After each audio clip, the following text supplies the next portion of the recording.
ഇന്നത്തെ നമ്മളുടെ 6:15 പ്രഭാതമാണിത്. ഇന്നലെ രാത്രിയൊക്കെ നല്ല ഭയങ്കരമായിട്ടുള്ള മഴയായിരുന്നു. ഇപ്പം നല്ല തെളിഞ്ഞ ആകാശമാണ്. രാവിലെ തന്നെ ഞാൻ ചായക്ക് വെക്കുകയാണ്. ചായക്ക് വെക്കുന്ന കൂട്ടത്തിൽ തന്നെ ഞാനിവിടെ ബ്രേക്ക്ഫാസ്റ്റ്, സിമ്പിളായിട്ടുള്ളൊരു ബ്രേക്ക്ഫാസ്റ്റും തയ്യാറാക്കാൻ പോവാണ്. ഞാനിന്ന് പെട്ടെന്ന് എല്ലാം തയ്യാറാക്കുകയാണ്. കാരണം ഇന്ന് ഒരു ചാനലിൻ്റെ ഷൂട്ടുണ്ട്. അപ്പോൾ അവർ 10 മണിക്ക് വരും എന്നാണ് പറയുന്നത്. അപ്പോൾ ഈ ബ്രേക്ക്ഫാസ്റ്റ് തയ്യാറാക്കി ചായയായിട്ട് അവർക്ക് കൊടുത്ത ശേഷം വേണം അവർക്ക് വേണ്ടിയിട്ട് എന്തെങ്കിലും സ്നാക്സ് തയ്യാറാക്കാൻ. അപ്പോൾ ഞാൻ ദേ മിക്സിയുടെ ജാറിലേക്ക് ഏകദേശം 2 കപ്പോളം ഗോതമ്പ് മാവ് ഇട്ട് കൊടുക്കാം. നമുക്ക് എത്രയാണോ വേണ്ടത് അതിനനുസരിച്ച് എടുത്താൽ മതി. നമുക്ക് 1 ടേബിൾ സ്പൂണ് കാശ്മീരി ചില്ലി പൗഡറും 1 ടീസ്പൂൺ മഞ്ഞൾപ്പൊടിയും 1/2 ടീസ്പൂൺ കായപ്പൊടിയും ഉപ്പും കുറച്ച് വെള്ളം ഒഴിച്ച് ആദ്യം ഇതൊന്ന് അടിച്ചെടുക്കാം. ഒരുപാട് കട്ടിയാവണ്ട കേട്ടോ. നമ്മുടെ പാൽ ഈ സമയം തിളച്ച് വരുന്നുണ്ട്. തേയിലിട്ട് കൊടുക്കാം.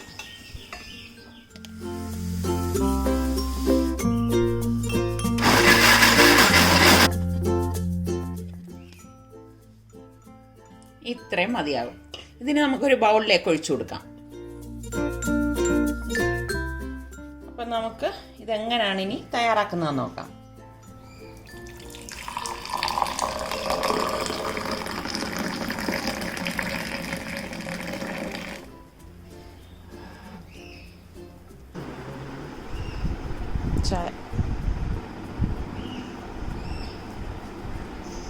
ഇനി ഞാനിവിടെ ഒരു സവാള എടുത്തിട്ടുണ്ട്. ഈ സവാള ഒന്ന് ചോപ്പ് ചെയ്തെടുക്കണം. ചെറുതായിട്ട് അരിഞ്ഞെടുത്താലും മതി കേട്ടോ. ഇതോടൊപ്പം തന്നെ ഞാനിവിടെ ഒരു ടൊമാറ്റോ എടുത്തിട്ടുണ്ട്. അതും കൂടി ഒന്ന് ചോപ്പ് ചെയ്യണം.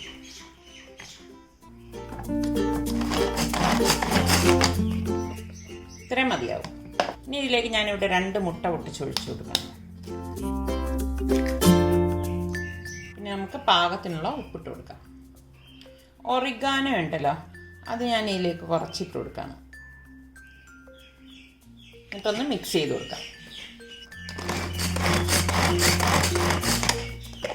ഇത്രയും മതി. അപ്പോൾ ഇത് തയ്യാറാക്കാൻ വേണ്ടി ഞാനൊരു പാൻ അടുപ്പത്തേക്ക് വെച്ചിട്ടുണ്ട്.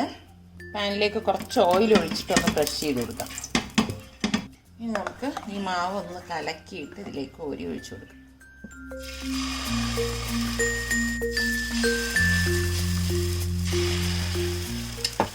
ഇനി ഇതിന് മുകളിലാക്കി ഞാൻ ഈ അടിച്ച് വെച്ചിരിക്കുന്ന ഈ മുട്ടയുടെ കൂട്ടുണ്ടല്ലോ, ഇതുപോലെ വെച്ചു.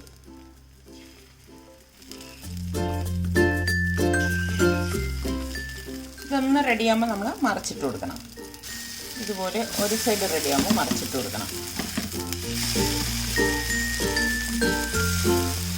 എനിക്ക് നല്ല ഒരു മണം വരികയാണ് കേട്ടോ. നമ്മളിതിലേക്ക് ഒറിഗാനോയൊക്കെ ചേർക്കൊണ്ടാണ് ആ ഒരു മണം വരുന്നത്. റെഡി ചെയ്ത് നമുക്കൊരു പ്ലേറ്റിലേക്ക് മാറ്റാം.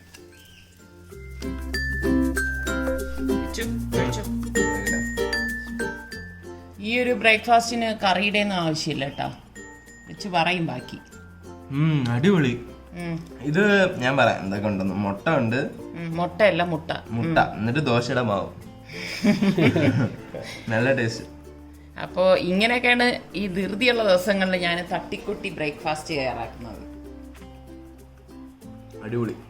ഇപ്പോൾ സമയം രാവിലെ 8 മണിയാണ്. ഇന്നൊരു ചാനലിൻ്റെ ഇൻ്റർവ്യൂ ഉണ്ട്. അപ്പോൾ അവർക്ക് വേണ്ടിയിട്ട് ഞാൻ ഇപ്പോൾ ഉണ്ടാക്കിയ നമ്മളുടെ കപ്പ് കേക്കാണ്. അപ്പോൾ ഇതിൻ്റെ റെസിപ്പി ഞാൻ ഇതിന് മുൻപ് പോസ്റ്റ് ചെയ്തതുകൊണ്ട് തന്നെ ഞാൻ അതൊന്നും എടുത്തിട്ടില്ല. രാവിലെ 10:30 കഴിഞ്ഞപ്പോഴേക്ക് തന്നെ ഞാൻ പറഞ്ഞ ന്യൂ ഇന്ത്യ വിഷനിലെ ടീം അംഗങ്ങളൊക്കെ എത്തിത്തുടങ്ങി. അപ്പം അവർ വന്ന പാടെ ഇങ്ങനെ ഈ ലൈറ്റും അതുപോലെ തന്നെ ക്യാമറയൊക്കെ സെറ്റ് ചെയ്യാണ്. സാധാരണ നമ്മളുടെ ഒരു ഷൂട്ട് പോലെ അല്ല. അവരിങ്ങനെ 2 ക്യാമറ, കുറേ ലൈറ്റുകൾ എല്ലാം സെറ്റ് ചെയ്ത് നമ്മൾ ശരിക്കും പറഞ്ഞാൽ നമ്മുടെ വീടിൻ്റെ മുഖച്ഛായ തന്നെ മാറിപ്പോവും. നമുക്ക് തോന്നുമോ ഇത്ര സുന്ദരമായിരുന്നോ നമ്മളുടെ വീടെന്ന് തോന്നിപ്പോവും. അത്ര ലൈറ്റിങ്ങും കാര്യങ്ങളൊക്കെയാണ്. പിന്നെ അത് കഴിഞ്ഞിട്ട് അവരിങ്ങനെ ഈ മൈക്ക്, സൗണ്ട് സിസ്റ്റവും പിന്നെ ലൈറ്റിങ്ങും എല്ലാം കറക്റ്റ് ആണോ എന്നൊക്കെ ചെക്ക് ചെയ്യായിരുന്നു. ഞാൻ ഈ സമയം ഇൻ്റർവ്യൂ ചെയ്യാൻ വന്ന അവതാരകരുമായിട്ട് ഒന്ന് പരിചയപ്പെടാണ്. ശരിക്കും നമ്മൾ അവരുമായിട്ട് കുറച്ച് നേരം സംസാരിച്ച് ഫ്രണ്ട്ലി ആകുമ്പോഴേക്ക് നമുക്ക് ഇൻ്റർവ്യൂയിലേക്ക് കടക്കുമ്പം നല്ല എന്ത് പറയാൻ ഒരു ടെൻഷനും ഒന്നും ഉണ്ടാവത്തില്ല. നന്നായിട്ട് നമുക്കത് പെർഫോം ചെയ്യാൻ പറ്റും. അപ്പോൾ എന്നെ സംബന്ധിച്ച് ഞാൻ പെട്ടെന്ന് ഒരാളുമായിട്ട് മിങ്കിൾ ചെയ്യുന്ന ഒരു കൂട്ടത്തിലാണ്. പിന്നെ അത് കഴിഞ്ഞിട്ട് ഒരു കുക്കിംഗ് സെഗ്മെന്റ് ഉണ്ടായിരുന്നു. അതിന് ഞങ്ങൾ മുകളിലത്തെ ഫ്ലോറിലേക്കാണ് വന്നത്. ഈ ഇന്റർവ്യൂവിന്റെ ഡീറ്റെയിൽ വീഡിയോ നാളെ, അതായത് ചൊവ്വാഴ്ച 4 മണിക്ക് ന്യൂ ഇന്ത്യ വിഷന്റെ കലിക എന്ന് പറയുന്ന സെഗ്മെന്റിൽ വരുന്നതാണ്. അപ്പൊ അതിന്റെ ടീസർ ഇന്നലെ തന്നെ ഇറങ്ങിയിട്ടുണ്ട്. അതിന്റെ ലിങ്ക് ഞാൻ എൻ്റെ ഡിസ്ക്രിപ്ഷൻ ബോക്സിൽ കൊടുത്തിരിക്കാം. ഷൂട്ടെല്ലാം കഴിഞ്ഞപ്പോൾ ഇപ്പൊ 2:30 മണിയായി. ഇപ്പൊ എവിടെ ഇവർക്കെല്ലാം വിശക്കുന്നു എന്ന് പറഞ്ഞു.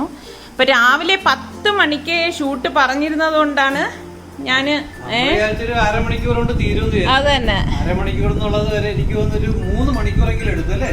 കുറയാതെ എടുത്തിട്ടുണ്ടായിരുന്നു. നല്ല ഒരു ഷൂട്ടായിരുന്നു, നല്ല എക്സ്പീരിയൻസ് ആയിരുന്നു, നല്ല ടീമായിരുന്നു. ശരിക്കും നമ്മൾ ഈ അത് തന്നെ, അതാണ് ടീം നല്ലതാണെങ്കിൽ ശരിക്കും നമ്മൾ എൻജോയ് ചെയ്യും. ഏത് ഫീൽഡിലാണെങ്കിലും അവർ നല്ല നല്ല ആൾക്കാരായിരുന്നു. രാത്രി അടിച്ചോണ്ട് നിൽക്കാതെ. ഞാൻ എന്നാല് കിച്ചണിലേക്ക് പോവാണേ. അങ്ങനെ ഞാൻ ഇപ്പോൾ അരി അടുപ്പത്തേക്ക് ഇട്ടിട്ടുണ്ട്. പിന്നെ ഞാൻ പാവയ്ക്ക ഉണ്ടായിരുന്നു. അപ്പോൾ പാവയ്ക്ക മോര് കറിയും പിന്നെ കുറച്ച് പ്രോൺസ് ഉണ്ടായി, ഞാൻ വെള്ളത്തിൽ ഇട്ടിരിക്കുകയാണ്. അപ്പോൾ അത് ഒന്ന് കഴുകിയെടുത്ത് അത് ഫ്രൈ ചെയ്യാമെന്ന് വിചാരിക്കുന്നു. ഞാനിവിടെ പ്രോൺസ് കഴുകി എടുത്തിട്ടുണ്ട്. അപ്പോൾ ഞാൻ മസാലപ്പൊടികൾ ഇട്ട് കൊടുക്കാണ്. അപ്പം ഈ ധൃതി വെച്ച് ചെയ്യുന്നത് കൊണ്ട് തന്നെ ഞാൻ ഇതിൻ്റെ ഡീറ്റെയിൽ ആയിട്ടുള്ള റെസിപ്പി ഒന്നും പറയുന്നില്ല. സാധാരണ പോലെ തന്നെ ഞാൻ മഞ്ഞൾപ്പൊടി, കുരുമുളക് പൊടി, ഗരം മസാലപ്പൊടി, മുളക് പൊടി, ഉപ്പ് ഒക്കെ ചേർത്തിട്ടാണ് ഈ മസാല ഒന്ന് വിരകിയെടുക്കുന്നത്. ഇതിൻ്റെയൊക്കെ ഡീറ്റെയിൽ ആയിട്ടുള്ള വീഡിയോ ഞാൻ ഇതിനു മുൻപ് പോസ്റ്റ് ചെയ്തിട്ടുള്ളതാണ്. അപ്പോൾ വീണ്ടും വീണ്ടും നമ്മളത് പറയേണ്ട കാര്യമില്ലല്ലോ. പിന്നെ പാവയ്ക്ക ഇരുന്നു. അപ്പം ഈ ചോറ് റെഡിയാവാൻ എനിക്ക് അരമണിക്കൂർ എന്തായാലും എടുക്കും. അപ്പോൾ ആ സമയം കൊണ്ടാണ് ഞാൻ ഈ പാവയ്ക്ക വെച്ചിട്ട് മോര് കറി തയ്യാറാക്കാൻ പോകുന്നത്. പിന്നെ കുറച്ച് വെണ്ടയ്ക്കയും പൊട്ടറ്റോയും ഒക്കെ ഉണ്ട്. അപ്പോൾ അതും കൂടി ഇട്ടിട്ട് ഒരു മിഴുക്കും കൂടി തയ്യാറാക്കാമെന്ന് വിചാരിച്ചു. അപ്പം മെനിഞ്ഞാന്ന് നമ്മുടെ സൽമാൻ്റെ ഫ്രണ്ട്സ് വന്നപ്പോഴേക്കും മന്തി ആയിരുന്നല്ലോ. പിന്നെ അതിൻ്റെ തലേ ദിവസം ഇതുപോലെ എന്തോ വിശേഷമായിട്ട് അന്നും ചോറല്ല ഞാൻ വെച്ചത്. അപ്പോൾ 2 ദിവസം എനിക്ക് ചോറ് മിസ്സായിരിക്കുകയാണ്. എനിക്കാണെങ്കിൽ ചോറ് ഇല്ലെങ്കിൽ എനിക്ക് എന്തോ ഒരു വല്ലാത്തൊരു ബുദ്ധിമുട്ട് പോലെയാണ്. അപ്പോൾ അതുകൊണ്ടാണ് ഞാൻ എല്ലാം പെട്ടെന്ന് ഹറിബറിയായിട്ട് ചെയ്തെടുക്കുന്നത്. അപ്പോൾ ഇങ്ങനെയൊക്കെ വരുമ്പോഴേക്കും ഞാൻ വിചാരിച്ച് നേരത്തെ ഈ ഷൂട്ട് കഴിയും, ഓക്കെ, അപ്പം നമുക്ക് സമയം കിട്ടുമല്ലോ കുക്കിങ്ങിനെന്ന്. പക്ഷേ ഇത്രയും നേരം ആവുമെന്ന് ഞാൻ വിചാരിച്ചതേ ഇല്ല.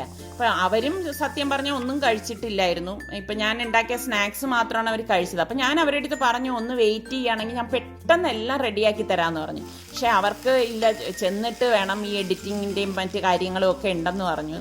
അപ്പോൾ അവർ പറഞ്ഞു അത് കുഴപ്പമില്ല, ഇനി എപ്പോഴെങ്കിലും ഒരു അവസരത്തിൽ വന്ന് ഭക്ഷണം കഴിക്കാമെന്ന് പറഞ്ഞു. അപ്പോൾ ശരിക്കും പറഞ്ഞാൽ അവർ കഴിക്കാതെ പോയപ്പം എനിക്കും ഒരു വിഷമമാണ്. നമ്മുടെ വീട്ടിൽ വന്നിട്ട് ഭക്ഷണം കഴിക്കാതെ ഒരാൾ പോകുക എന്ന് പറയുമ്പം ഒരു വിഷമമാണല്ലോ. അപ്പം ഞാൻ പെട്ടെന്ന് തന്നെ ഇതെല്ലാം റെഡിയാക്കി എടുക്കുകയാണ്.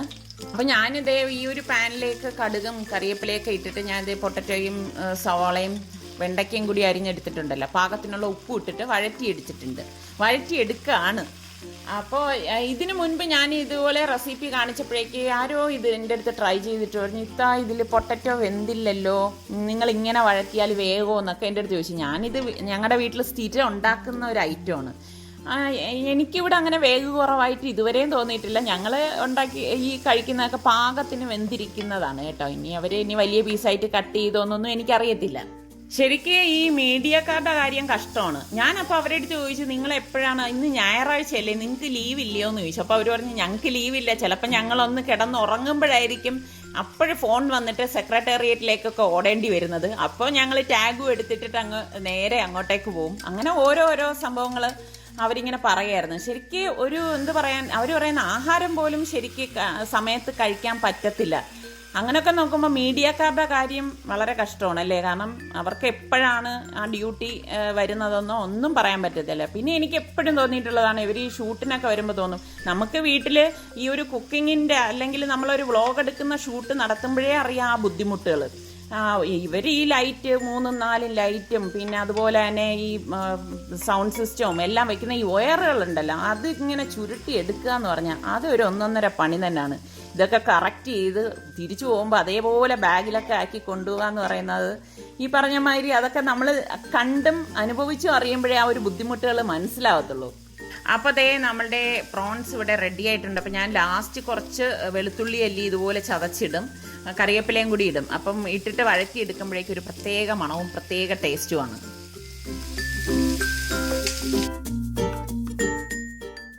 അങ്ങനെ 3:15 ഫുഡെല്ലാം ഇവിടെ റെഡിയായി. വെണ്ടയ്ക്ക മെഴുക്ക്, നമ്മളുടെ പ്രോൺസ് ഫ്രൈ, ചോറ്, പിന്നെ പാവയ്ക്ക മോര് കറി.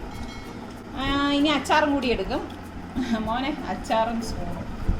അപ്പോൾ നമ്മൾ ലഞ്ച് കഴിക്കാൻ പോവാണ്. വിശന്ന് കറങ്ങി നിൽക്കുകയാണ്. അപ്പോൾ ഇന്നത്തെ നമ്മളുടെ ഈ എപ്പിസോഡ് നിങ്ങൾക്ക് എല്ലാവർക്കും ഇഷ്ടമായെന്ന് വിശ്വസിക്കുന്നു. നമ്മളുടെ സലു കിച്ചൻ ഇനിയും സബ്സ്ക്രൈബ് ചെയ്യാത്തവരുണ്ടെങ്കിൽ ഈസി റെസിപ്പികൾക്കായി സലു കിച്ചൻ സബ്സ്ക്രൈബ് ചെയ്യുകയും ഇതിൻ്റെ ലിങ്ക് നിങ്ങളുടെ കൂട്ടുകാർക്കൊക്കെ ഷെയർ ചെയ്യാനും മറന്നു വരുത് കേട്ടോ. അപ്പോൾ നമുക്ക് അടുത്ത നല്ല റെസിപ്പിയുമായി വരുന്നത് വരെ എല്ലാവർക്കും ബൈ. ഇങ്ങനെ വരുന്നതല്ലേ അല്ലേ, മറ്റേ റോഡ് വഴിയാണ് സാധാരണ യാത്ര. ഇതും ഇന്ദിരാനഗറിന്റെ വേറൊരു സ്ട്രീറ്റാണ്.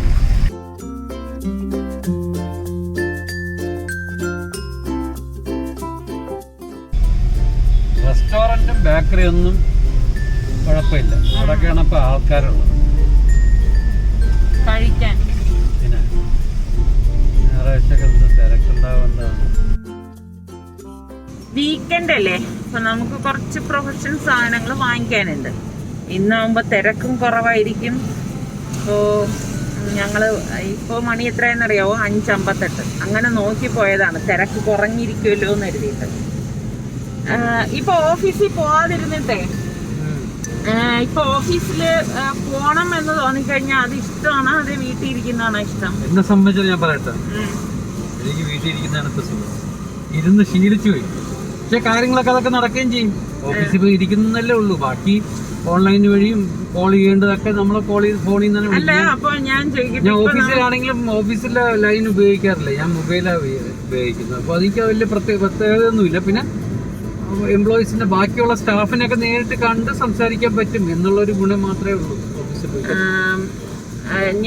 ഇപ്പം ഓഫീസില് അതായത് ഇപ്പം 7-8 മാസത്തോളം നമ്മളിപ്പം ഇതുമായിട്ട് അങ്ങ് പൊരുത്തപ്പെട്ട്, അപ്പോൾ എല്ലാവരും ഇനിയിപ്പോ വിചാരിക്കോ ഓഫീസ് നടത്തുന്നവരൊക്കെ ഇത് കൊള്ളാലോ സംഭവം ഉണ്ടല്ലോ. IT ലെവലിൽ അങ്ങനെ ആയല്ലോ ഇപ്പം എല്ലാരും. ഓഫീസ് സ്പേസ് ഒക്കെ എന്തിനും നമ്മൾ ഓഫീസൊക്കെ കറണ്ട് വെള്ളം എല്ലാം നോക്കുമ്പോഴത്തേക്ക് ഇതാണ് സൗകര്യം. അവർക്കൊക്കെ IT-കാർക്ക് ഏറ്റവും വർക്ക് അറ്റ് ഹോമാണ് സുഖം. അവരൊക്കെ അത് പഠിച്ചു കഴിഞ്ഞു. ഓരോരുത്തർക്ക് ടാസ്ക് കൊടുക്കും. ഇപ്പം നമ്മൾ ഇന്നലെ ഒരാളടുത്ത് സംസാരിച്ചപ്പോൾ അവരെന്താ പറഞ്ഞത്, അവര് ഇതാണ് പ്രശ്നം. അവർക്കിപ്പം ഓഫീസിലാണെങ്കിലും 8 മണിക്കൂർ പണി ചെയ്താൽ മതി, അല്ലെങ്കിൽ 7.5 മണിക്കൂർ പണി ചെയ്താൽ മതി. ഇപ്പം 14 മണിക്കൂറൊക്കെ പണി ചെയ്യണമെന്നാണ് പറയുന്നത്. അതുപോലെ തന്നെ അവർക്ക് ഒരു ടാസ്ക് കൊടുക്കും, ഇന്ന് ഇത്രയും ബിസിനസ് കൊണ്ടുവരണം. അല്ലെങ്കിൽ സെയിൽസിലൊക്കെ വർക്ക് ചെയ്യുന്നവർക്കൊക്കെ ഭയങ്കര ബുദ്ധിമുട്ടാണ്. ഇപ്പൊ എൻ്റെ ഒരു കൂട്ടുകാരൻ രാജിവെച്ചു, ഒരു സ്ഥാപനത്തിൽ നിൽക്കുമായിരുന്നു. ഈ പ്രഷർ ഓൺലൈനായിട്ട് പോലും ഇത്രയും അവർ പ്രഷർ ചെയ്യുകയാണ്. എന്നാൽ അവർക്ക് ഫീൽഡിൽ ഇറങ്ങി വർക്ക് ചെയ്യാനും ഒക്കെ ബുദ്ധിമുട്ടുമാണ്. പിന്നെ വേറൊരു കാര്യം, സാലറി പോലും മര്യാദയ്ക്ക് കിട്ടുന്നില്ല. പല കമ്പനികളും സാലറി ഡിഡക്ഷൻ ഉണ്ട്, ഒത്തിരി ശമ്പളം കുറച്ചിട്ടാണ് കൊടുക്കുന്നത്. ശരിക്കും അത് കഷ്ടമാണ് അല്ലേ? പക്ഷെ അവര് മറ്റൊരു കാര്യം ചോദിച്ചാൽ അവർക്ക് ബിസിനസ് ഇല്ല, അപ്പൊ അവർക്കും കഷ്ടമാണ്. അപ്പൊ എല്ലാം നമ്മളെല്ലാടെ കണ്ടും കേട്ടൊക്കെ ചെയ്തു കഴിഞ്ഞാൽ മുന്നോട്ട് പോകാൻ പറ്റും. എല്ലാവർക്കും ബുദ്ധിമുട്ടാണ് സമയം. എന്നാലും